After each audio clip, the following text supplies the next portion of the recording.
Praise the lord. ఈరోజు దేవుని వాక్యం సామెతల గ్రంథము 15వ అధ్యాయం మొదటి నుంచి చూద్దాము. మృదువైన మాట క్రోధమును చల్లార్చును, నొప్పించు మాట కోపమును రేపును. అలాగే 8వ వచనం చూస్తే, భక్తిహీనులు అర్పించు బలులు యెహోవాకు హేయములు, యథార్థవంతుల ప్రార్థన ఆయనకు ఆనందకరము. ఎవరి ప్రార్థన తండ్రి ఆనందంగా వింటాడో ఇక్కడ స్పష్టంగా రాపించి పెట్టాడు కదండి. యథార్థంగా నడుచుకోవాలి. యథార్థవంతుల ప్రార్థన అంటే తండ్రికి ఇష్టమంట. అలాగే 9వ వచనంలో చూస్తే, భక్తిహీనుల మార్గము యెహోవాకు హేయము, నీతిని అనుసరించు వారిని ఆయన ప్రేమించును. ఎలాంటి వారిని ప్రేమిస్తాడు? ఎన్ని సమస్యలైనా ఎలాంటి ప్రాబ్లమ్స్ వచ్చినా నీతి మాత్రం తప్పిపోకూడదు. మన యథార్థత అనేది వదిలిపెట్టకూడదు.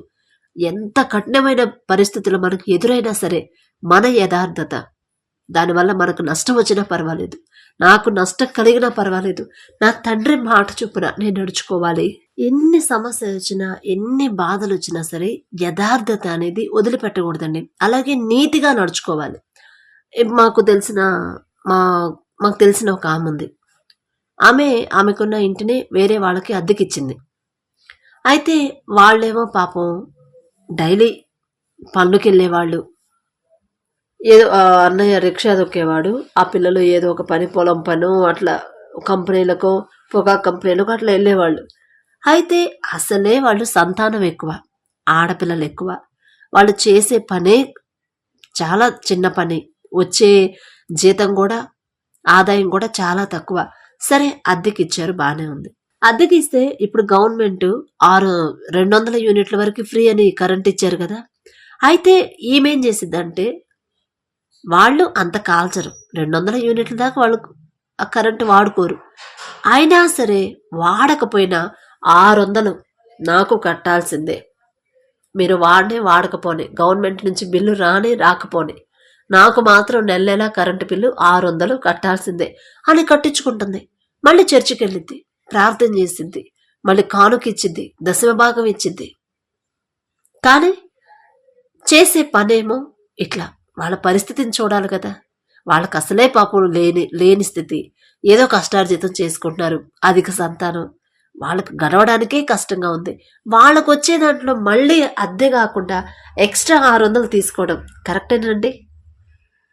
తప్పు కదా. తండ్రి చూస్తూనే ఉంటాడు కదా. ఇప్పుడు మనం అంత కఠినంగా తీసుకొని యథార్థత లేకుండా, నీతి లేకుండా, వాళ్ళ మీద కొంచెం కూడా జాలి చూపించకుండా ఆ డబ్బులు తీసుకొని మళ్ళీ దేవుని మందిరానికి వచ్చి దశమ భాగం ఇస్తే తండ్రి యాక్సెప్ట్ చేస్తాడా? మరి ఏదైనా అవసరతలుంటే అవసరానికి మనం ప్రార్థన చేస్తాము, ఆ ప్రార్థన సంతోషంగా ఆలకిస్తాడా? ఆలకించడు కదా. అదే ఇక్కడ చెప్పింది, భక్తిహీనులు అర్పించు బలులు యెహోవాకు హేయములు. అస్సలు యాక్సెప్ట్ చేయడండి. మనమేదో వింటాడులే, మన ప్రార్థనకు జవాబు వచ్చిందని అనుకుంటాం, అస్సలు వినడు. కనీసం చెవు కూడా పెట్టడంట. ఎందుకంటే వాళ్ళు చేసే పనులు ఎలా ఉన్నాయి, వాళ్ళు ఉన్న పరిస్థితి ఏంటి, మనం తీసుకున్న డబ్బులు ఏంటి. అరే పోన్లేండి అమ్మ, అద్దె కూడా అంత వద్దులే, ఏదో సగం కట్టండిలే, మీరు మంచిగా ఆదాయం వచ్చేటప్పుడు అప్పుడే కట్టండి అని చెప్తే తండ్రికి ఎంత సంతోషం. ఇప్పుడు ఆమె పరిస్థితి ఎలా ఉందంటే, పక్షవాతం వచ్చి 3 సార్లు పక్షవాతం వచ్చింది. ఒక చోట పనిచేసింది. ఆ పని చేసిన దగ్గర ఆమెతో చేసిన అందరికీ PF డబ్బులు వచ్చాయి, ఆమెకు రాలేదు, ఆపేశాడు తండ్రి. ఇప్పుడు ఒక 10 సంవత్సరాల నుంచి ఆ డబ్బుల కోసం తిరుగుతానే ఉన్నారు, రాలేదు. ఎలా వచ్చే ఏర్పాటు ఎందుకు చేస్తారండి తండ్రి? అక్కడ చెప్తున్నాడు, అమ్మా మీకు ఎలాంటి పరిస్థితులైనా సరే మీరు యథార్థంగా ఉండండి, నీతిగా ఉండండి, ఒకళ్ళ మీద జాలి కలిగి ఉండండి, ఒకళ్ళని ప్రేమించండి, ఇతరులను ప్రేమించండి, వాళ్ళ బాధ అర్థం చేసుకోండి, వాళ్ళ పరిస్థితి బాగానప్పుడు మీరే సహాయం చేయండి మీకున్న దాంట్లో అని అంత స్పష్టంగా తండ్రి చెప్తున్నప్పుడు, అది చేయకుండా మనం మళ్ళీ దశమ భాగం ఇస్తా, వాళ్ళ దగ్గర అంత కఠినంగా ఉండి కరెంటు బిల్లు రాకపోయినా సరే ఎక్స్ట్రా కరెంటు బిల్లు కట్టించుకుంటా, మళ్ళీ ఆ డబ్బులు తీసుకుని దశమ భాగం ఇచ్చి మళ్ళీ ఇదిగో నాకు ఈ అవసరతలు ఉన్నాయ్యా అంటే అని ప్రార్థన చేస్తే దేవుడు ఆ ప్రార్థన వింటాడా? వినడు కదా. అందుకే క్రైస్తవులకే ఈ సమస్యలు. ఎందుకంటే ఇందుకే అన్యుల కంటే తెలియదు వాళ్ళకి, ఎలా మాట్లాడాలి, ఎలా ప్రవర్తించాలి అది తెలియదు వాళ్ళకి. యథార్థంగా ఎలా ఉండాలి. కొంతమంది ఉంటారు అయినా సరే తెలియకపోయినా ఉంటారు, నడుచుకుంటారు. వాళ్ళకి తండ్రి ఏదో ఒక సమయంలో దేవుని కృపను బట్టి ఆ తండ్రి ప్రేమ తెలుసుకునే అవకాశం ఇస్తాడు. కానీ చిన్నప్పటి నుంచి క్రైస్తవ కుటుంబంలో పుట్టి క్రైస్తవ కుటుంబంలో పెరిగి ఆ కుటుంబంలోని క్రైస్తవంలోనే ఉంటా జీవిస్తా కూడా అసలు ఏ దారిలో మనం నడవాలి, ఎలా నడవాలో తెలుసుకోకుండా ప్రార్థన చేసి దశమభాగం ఇస్తున్నాం, ప్రార్థనలకు వెళ్తున్నాం, అన్ని ఉపవాసం ఉంటున్నాము, మనం భక్తి పరంగా చేయాల్సిన అన్ని పనులు మేము కరెక్ట్గానే ఉంటున్నామని ఈ విషయాల్లో మనం కఠినంగా ఉంటే ఆ ప్రార్థన, ఆ భక్తి వ్యర్థమే అని తండ్రి చెప్తున్నాడు, నేను చెప్పట్లేదు. యథార్థవంతుల ప్రార్థన ఆయనకు ఆనందకరమంట. నీతిని అనుసరించే వారిని ఆయన ప్రేమించును. అసలు ఎంత చక్కగా చెప్తాడు తండ్రి. నెమ్మది లేకుండా విస్తారమైన ధనముండుట కంటే యెహోవా యందలి భయభక్తులతో కూడా కొంచెము కలిగి ఉండటం మేలు. ఎన్నో సంవత్సరాల నుంచి జాబ్ చేస్తూ ఉంటాము, ఎన్నో సంవత్సరాల నుంచి ఆ పనే చేస్తూ ఉంటాం. అయినా సరే మనతో పాటు జాయిన్ అయిన వాళ్ళందరూ మంచి మంచి పొజిషన్లో మంచి మంచి డబ్బులు సంపాదిస్తా కాస్త డెవలప్ అవుతూ ఉంటారు. కానీ మనం అదే పరిస్థితి, అదే పొజిషన్లో ఉంటానే ఉంటాం. ఇంట్లో వాళ్ళేమో గొడవ పడుతూ ఉంటారు. అరే నీతో పాటు ఉద్యోగంలో జాయిన్ అయ్యాడు, ఆయనేమో అంత సంపాదిస్తుంటే నువ్వేంది ఎప్పుడు నీతి న్యాయం యథార్థత అని ఇంతే సంపాదిస్తా ఎందుకు అని ఇంట్లో గొడవలు అవుతూ ఉంటాయి.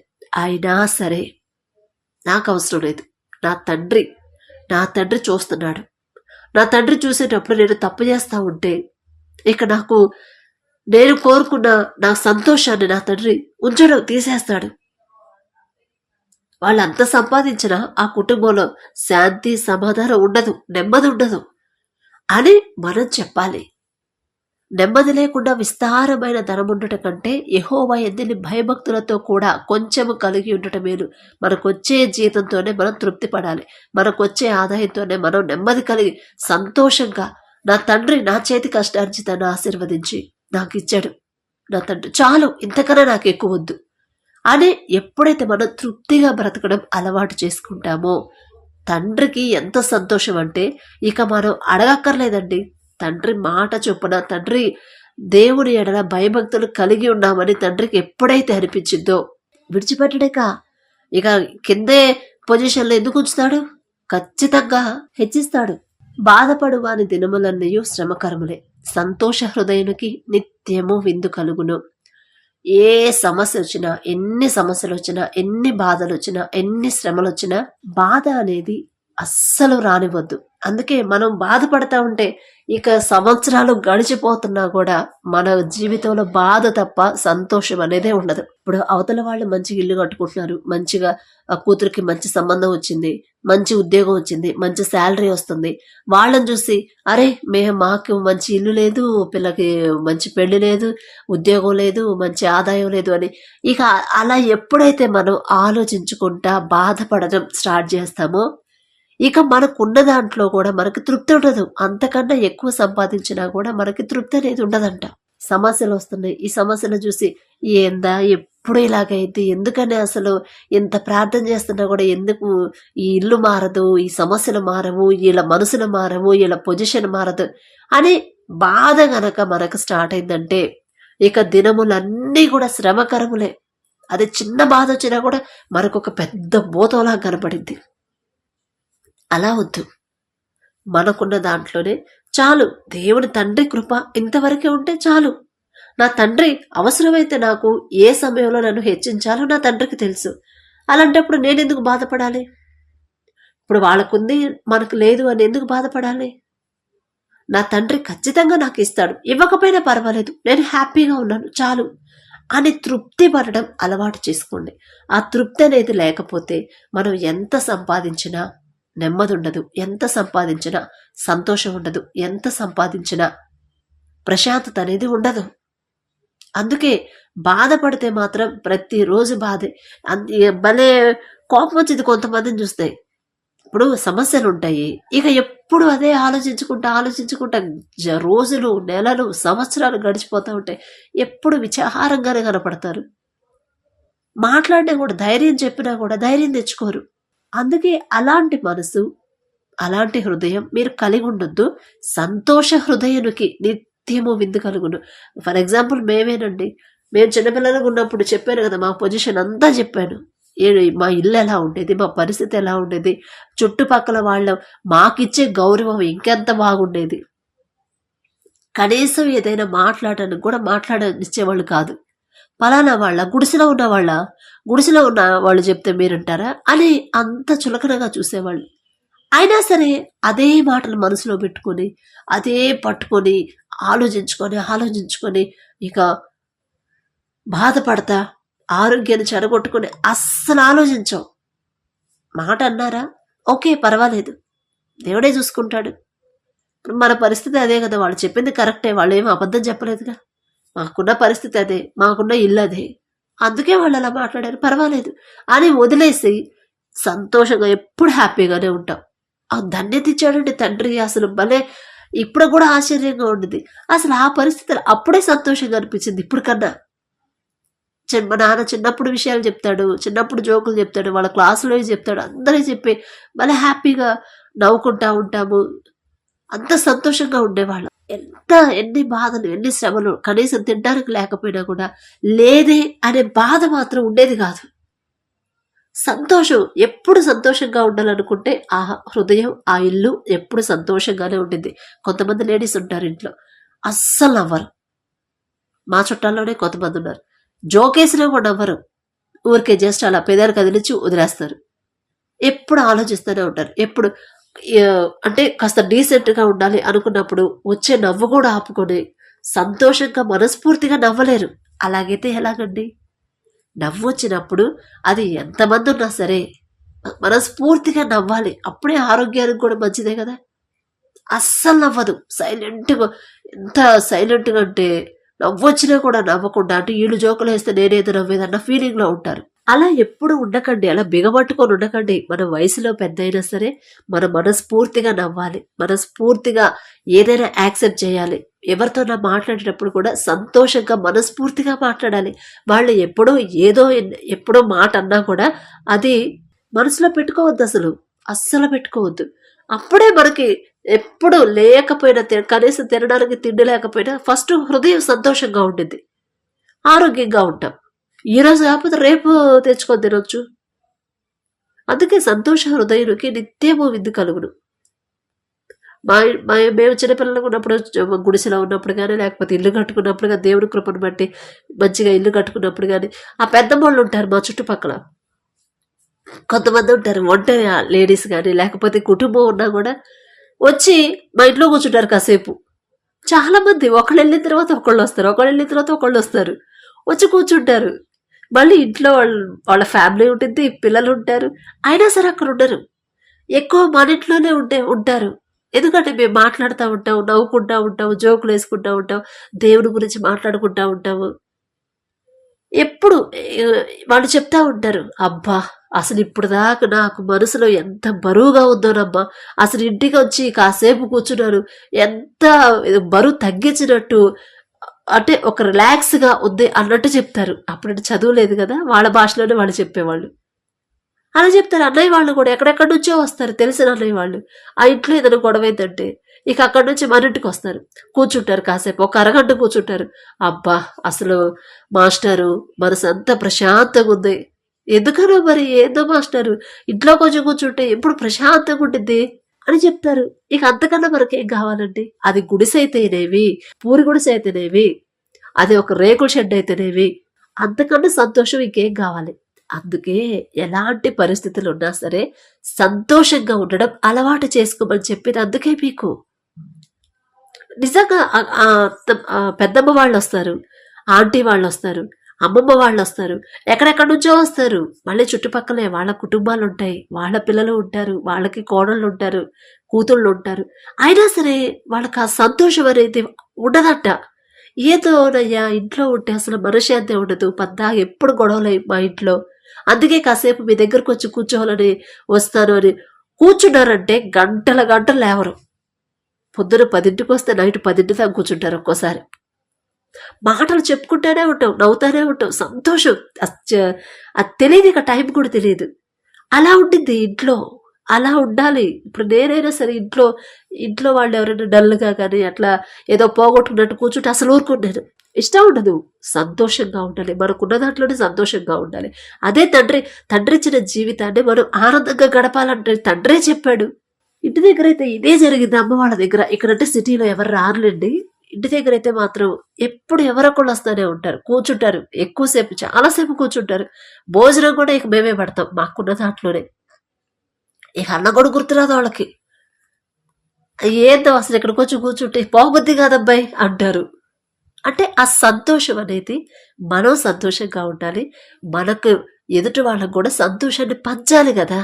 అదే కదా తండ్రికి ఇష్టమైంది. చాలా రిలాక్స్ అయిపోయి వెళ్ళిపోతారు ఇంటికి. ఇక అప్పుడు నైట్ ఒక్కోసారి 1 గంట దాకా ఉంటారు. ఇక మేమే టీ ఇస్తాము. మనకున్న దాంట్లోనే టీ పెట్టివ్వడం, అంటే కొంచెం ఆదాయం ఆర్థిక పరంగా కొంచెం సెటిల్ అయిన తర్వాత టీ ఇవ్వడం, లేకపోతే భోజనం పెట్టడం. ఇక వాళ్ళకు కూడా బియ్యం వేస్తాం. ఇంకేం వెళ్ళేవుతున్నామ్మా, కూర్చో ఇక్కడే భోజనం చేసి వెళ్దాం అని చెప్పినని ఇక ఇక దేవుని గురించే మాట్లాడుకుంటూ ఉంటాము. ఇంకా వాళ్ళ విషయాలు వీళ్ళ విషయాలని, ఇంట్లో విషయాలు అన్నీ మాట్లాడుకుంటూ సంతోషంగా ఉంటాం. ఫస్ట్ ఆ హ్యాపీనెస్, ఆ ప్రశాంతత కోసమే ఇంటికి వస్తారు చాలా మంది వచ్చేవాళ్ళు. అలా మనం ఇప్పుడు మన హృదయం మనం సంతోషంగా ఉండాలి. సంతోషంగా శ్రమలు వచ్చినా సరే, ఎన్ని సమస్యలు ఉన్నా సరే సంతోషంగా ఉండాలి. తండ్రి ఇచ్చిన జీవితాన్ని సంతోషంగా గడపాలి అని మనం నిర్ణయించుకోవాలి. ఇంట్లో ఆడవాళ్ళు డల్గా ఉండకూడదండి. ఎప్పుడు ఆడవాళ్ళు సంతోషంగా ఉంటేనే ఆ ఇల్లు హ్యాపీగా ఉండిద్ది, ఆరోగ్యంగా ఉండిద్ది, ప్రశాంతంగా ఉండిద్ది. కొంతమంది అయితే ఎప్పుడు చిరాకుగా ఉంటారు, ఎప్పుడు అసహనంగా నిరుత్సాహంగా ఉంటారు. లేడీస్ వాళ్ళ ముఖాలు చూస్తే నీరసం వచ్చింది. అలా ఉండకండి. మీరు ఇంట్లో ఆడవాళ్ళు ఎప్పుడు సంతోషంగా ఉండాలి ఇంట్లో. ఎందుకంటే దీపానికి, ఇంటికి దీపం ఇల్లాలే కదా. మామూలుగా మన సామెతల్లో చూస్తే లోకపరంగా మనం ఆడవాళ్ళు ఎప్పుడు హ్యాపీగా సంతోషంగా ఉంటే ఆ ఇల్లు కూడా ఎప్పుడు సంతోషంగానే ఉండిద్దంట. మా అమ్మ ఎప్పుడు నవ్వుతూనే ఉండిద్ది, జోకులు వేస్తూనే ఉంటుంది. ఇప్పుడు ఫోన్ చేసినా కూడా అమ్మమ్మ నాయనమ్మ అయింది, అయినా సరే ఇప్పుడు ఫోన్ చేసినా పొద్దున్నే ఏదైనా విషయంలో డల్గా ఉన్నప్పుడు 7-7:30 ఆ టైంలో మా అమ్మకు ఫోన్ చేస్తే జోకులు వేసి నవ్విచ్చింది. అసలు మళ్ళీ సంతోషం వేసింది, తెలియకుండానే సంతోషం వచ్చింది. ఇక ఆ రోజు అంతా హ్యాపీగా అనిపించింది ఎందుకనో. అలా ఆడవాళ్ళే ఇంట్లో సంతోషంగా ఉండాలి. మనం హ్యాపీగా ఉంటే, మనం సంతోషంగా, మనకు లేని పరిస్థితి అయినా పర్లేదు, అప్పులున్నా పర్వాలేదు, ఆర్థిక సమస్యలైనా, అనారోగ్య సమస్యలైనా, ఇంట్లో ఎలాంటి సమస్యలైనా సరే సంతోషంగా ఉండడం అలవాటు చేసుకోండి. తండ్రి అందుకే రాపిచ్చి పెట్టింది, అమ్మా మీరు దుఃఖపడుతున్నారు, మీరు బాధపడుతున్నారు, మీరు బాధపడినన్ని రోజులు మీకు శ్రమలు సమస్యలే ఉంటాయి. అదే మీరు శ్రమల్లో కూడా సంతోషంగా ఉండడం అలవాటు చేసుకోండి. సంతోష హృదయునికి నిత్యము విందు కలుగును. ఆ లైన్లో ఎక్కడెక్కడ నుంచో అమ్మమ్మ వాళ్ళు కూడా ఇంటికే వస్తారు. అయ్యా ఎట్ట జరిగింది అయ్యా, అయ్యా నా కొడుకు ఎట్ట చెప్పాడయ్యా అంటే వాళ్ళని కాసేపు కూర్చోబెట్టి ఆ అమ్మమ్మ వాళ్ళతో మాట్లాడి వాళ్ళకు టీ ఇచ్చి, అన్నం ఆకలి భోజనం టైం అయితే భోజనం పెట్టి, ముందు అసలు ఆ దుఃఖం అనేది లేకుండా దేవుని కృపని మేము సంతోషంగా ఉండటమే కాదు, మన ఇంటికి వచ్చిన వాళ్ళు కూడా సంతోషంగా ఉండేలా వాళ్ళతో మాట్లాడుతూ తండ్రి నేర్పించాడు. అందుకే దేవుడి గురించి ఆలోచించాలి, సంతోషంగా ఉండడం అలవాటు చేసుకోండి. మీకు సగం ఈ సమస్యలన్నీ బాధ వల్లే సగం సమస్యలన్నీ. ఎప్పుడు డల్లుగా కూర్చోండి, ఎప్పుడో ఆలోచిస్తా, ఏదో దిగులు, ఏదో పోగొట్టుకున్నట్టు అలా కూర్చుంటే మరి చిరాకు వచ్చిందండి. ఎవరన్నా పాప అట్లా దిగులుగా ఉంటే, ఇప్పుడు మా చుట్టుపక్కల ఎవరన్నా మేమున్న ఏరియాలో ఎవరన్నా అన్యులైనా సరే అలా దిగులుగా ఉంటే పోయి వాళ్ళ పక్కన కూర్చొని మాట కలిపి మాట్లాడుతూ ఉంటా. ఖచ్చితంగా వాళ్ళు ఇక నవ్వి ఆ మనసంతా ఆ ప్రశాంతంగా వచ్చిందాకా మాట్లాడి ఓకే వీళ్ళు హ్యాపీ అయ్యారు అన్నప్పుడు మళ్ళీ వచ్చేస్తాం ఇంటికి. అలా ఉండాలి మనం. క్రైస్తవులు మనం ఎలా ఉండాలి, మనం సంతోషంగా ఉండాలి. మనం ఎందుకు అంత హ్యాపీగా ఉంటున్నాము ఎదుటి కూడా అర్థం కాకూడదు. అరే ఏందేళ్ళు ఎన్ని సమస్యలు కూడా ఎప్పుడు హ్యాపీగానే ఉంటారు అనుకోవాలి.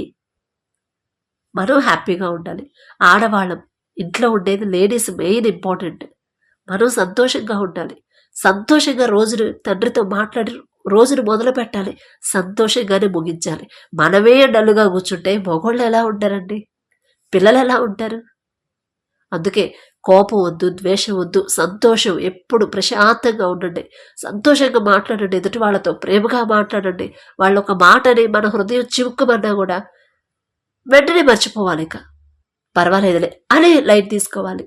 కాబట్టి వాక్యం ప్రకారం నడవడం అలవాటు చేసుకుంటేనే మనకి హ్యాపీ. మరి అలాంటి హృదయం ఇవ్వమని తండ్రిని అడుగుదాం. దయచేసి అందరు కళ్ళు మూసుకోండి. ఇప్పుడు నేను చెప్పే మాటలన్నీ చాలా సీరియస్గా తీసుకోండి. ఎందుకంటే మన జీవితంలో మనం జీవించే ఈ జీవితంలో ఇవి చాలా ఇంపార్టెంట్. ఇలా ఉండలేకపోతున్నారు కాబట్టే మనకి చిన్న సమస్య అయినా పెద్ద సమస్యలా కనిపిస్తుంది. సమస్యలు ప్రతి ఒక్కళ్ళకు ఉంటాయి. ఇప్పుడు మాకు కూడా మా పాపకి స్కూల్ ఫీజు కట్టలేదు. అయినా సరే మాకు పెద్ద దిగులు లేదు. ఆ సమయానికి తండ్రి పంపిస్తాడు, కట్టేస్తాం. ఇక దాని గురించి ఫీజు కట్టలేదని గంటలు ఆలోచించి ఏదో పోగొట్టుకున్నట్టు ఒక మూలలో కూర్చొని ఎప్పుడు డల్లుగా కూర్చుంటే ఇంట్లో వాళ్ళకి ఎలా ఉంటుంది, మగవాళ్ళకి ఎలా ఉంటుంది, పనిచేసి పనికెళ్ళేవాళ్ళు. అలా ఉండొద్దు. ఎన్ని సమస్యలైనా తండ్రికి అప్పగించాము, తండ్రే ఒక దారి చూపిస్తాడు. హ్యాపీగా ఉండండి. కళ్ళు మూసుకొని ప్రార్థన చేసుకుందాం. కృపగల దేవా మీకే స్తోత్రం, రాజాది రాజా మీకే స్తోత్రం, దేవాది దేవా మీకే స్తోత్రం నా తండ్రి. మరి వాక్యం ద్వారా ప్రభా మాతో మాట్లాడిన దేవా మీకే స్తోత్రం. మరి మాకున్న నా తండ్రి మేము ఎలా నడుచుకోవాలో మాకు తెలియట్లేదు ప్రభా. మీ మాటకు లోబడి ఎలా జీవించాలో తెలియట్లేదు నా తండ్రి. అందుకే ప్రభా ప్రతిరోజు ఒక్కొక్క మాట ద్వారా మమ్మల్ని ప్రభా ఆలోచింపచేస్తున్న దేవా మీకే స్తోత్రం.